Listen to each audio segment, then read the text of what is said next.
नमस्कार दोस्तों, आज का जो हमारा विषय है वह है ध्यान की सबसे गहरी अवस्था क्या है और वहां कैसे पहुंचा जा सकता है।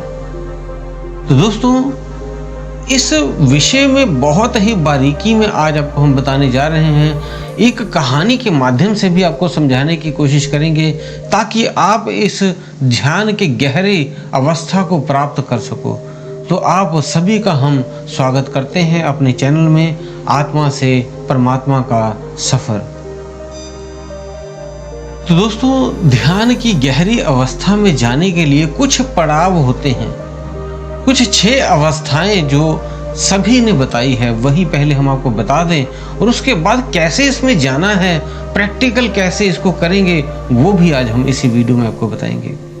तो दोस्तों, ध्यान की जो अवस्थाएं हैं, पहली अवस्था जागृत अवस्था होती है, दूसरी सुषुप्ति अवस्था होती है, तीसरी स्वप्न अवस्था होती है, चौथी तुरीय अवस्था है, पांचवी तुरीयातीत अवस्था है और छठी समाधि अवस्था है। तो ये जो समाधि की अवस्था है इसी में आपको पहुंचना है, तभी उस आप गहरे ध्यान में जा सकते हैं। तो दोस्तों, एक कहानी के माध्यम से आप समझते हैं कैसे आप उस गहरे ध्यान में पहुंच पाएं, क्योंकि ये जो शरीर है, ये जो चेतनाएं हैं, 6 तरह की जो आपको चेतनाएं बताई हैं, ये सभी व्यक्तियों में 3 चेतनाओं में तो वो सभी घूमते रहते हैं। उसके बाद कोई कोई इस अगली अवस्था को प्राप्त करता है।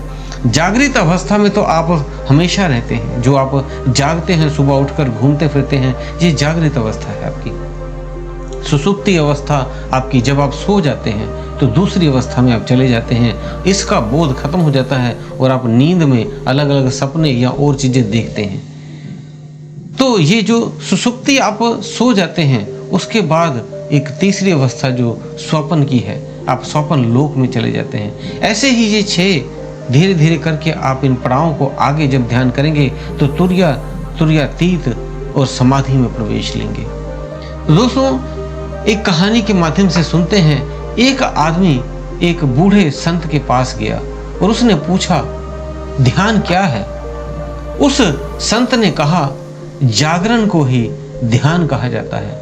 उसने कहा, मुझे सीखना है ध्यान। संत ने हामी भरी, ठीक है, मैं तुम्हें सिखाऊंगा, लेकिन मैं तुम्हें डंडे से मारूंगा और अगर तुम्हें पहले पता चल गया मारने से तो नहीं मारूंगा।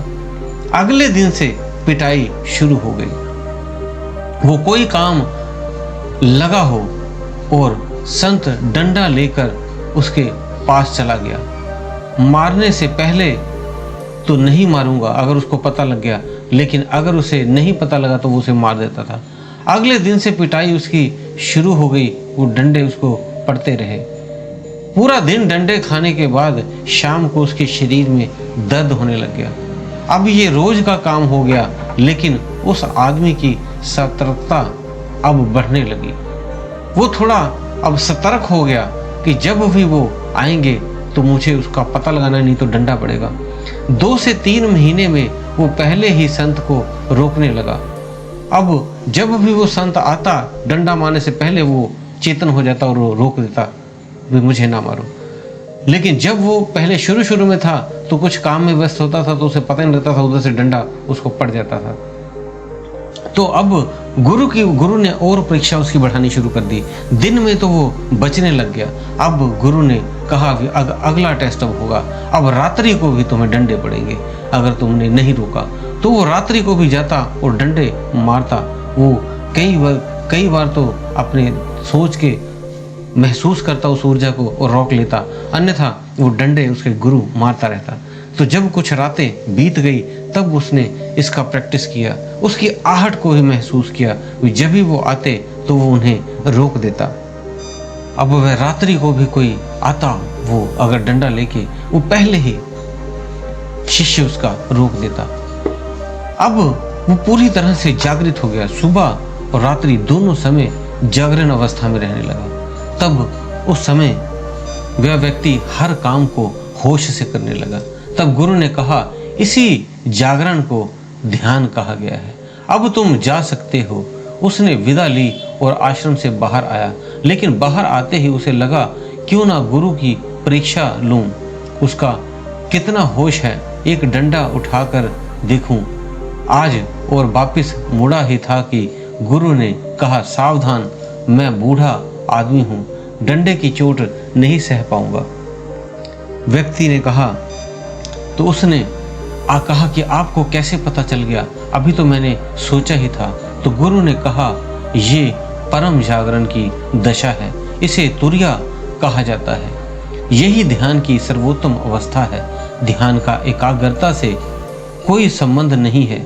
ध्यान उस अवस्था को कहते हैं जब उसके चित्त में कोई विचार ना हो। एकाग्रता में भी एक विचार तो होता है, ध्यान में एक भी नहीं होता। अब अगर उस बूढ़े संत को ने जो उसके विचार को पकड़ा, अगर उसके खुद के ब्रेन में ऐसे विचार घूमते, तब वो उस शिष्य के विचारों को नहीं पकड़ पाता।